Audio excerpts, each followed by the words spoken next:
Jau iepriekš esam stāstījuši par uzņēmējdarbības atbalsta programmu Zīle.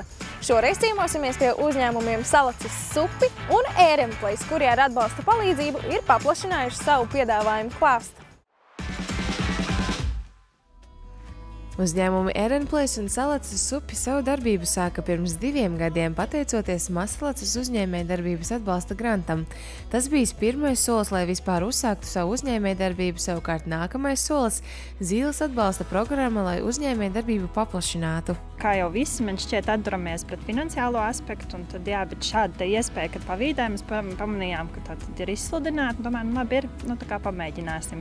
Būs, tad tas būs tas tāds grūdiens, lai to visu arī uzsākt, un pa lielam, jā, mēs tikām atbalstīti, un tas arī bija tas lielākais motivators darīt un iet uz priekšu. Uzņēmumi piedāvā piepūšamo atrakciju, supu un laivu nomu. Pateicoties Zīles atbalstam, šobrīd iespējams piedāvāt arī piepūšamo kublu. Varbūt citiem rodas stereotips, ka viņš ir tāds mīksts, tā kā varbūt bērnu baseini, bet viņš principā ir veidots tāds kā supu materiāls, viņš ir ļoti ciets. Ja viņam tā pieiet palūkā, tad viņš principā tāds diezgan akmenīgs. Jā. Viņam ir arī burbulīši, tā kā viss džakūzī principā funkcija, viss tas nav tikai tā kā baseins.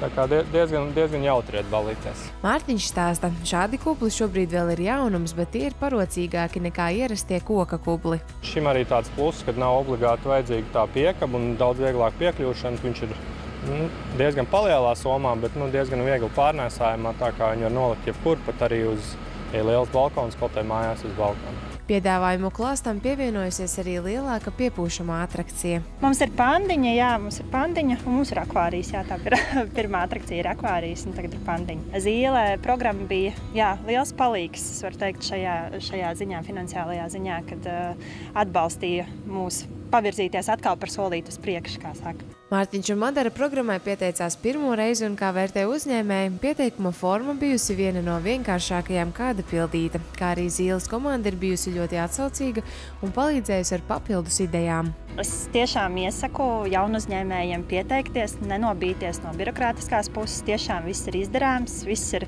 ļoti vienkāršotā formā. Kā jau, personāls ir ļoti pretimnākošs, kas administrē programmu. Un, es domāju, ka galvenais sāk darīt, piesaisties, to ideju ielikt tajā pieteikuma formā, un es domāju, ka ir vērts mēģināt un startēt. Uzņēmējs stāsta, parakstot līgumu, kā viens no noteikumiem bija Zīles programmas publicitātes veicināšana.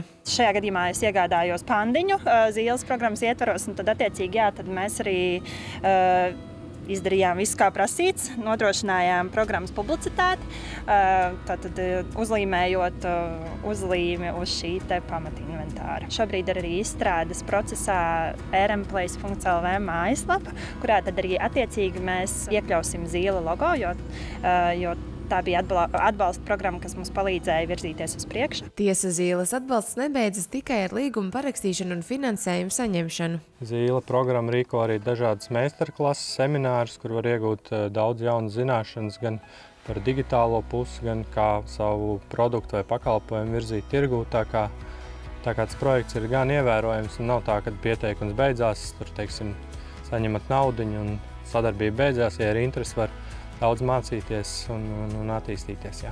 Mārtiņš un Madara arī jau kaļ nākotnes plānus, proti kļūt par uzņēmumiem, kas darbojas visās sezonās, un nākošu vasaru iegādāties vēl lielāku atrakciju, lai nosaktu visu vecuma grupu intereses.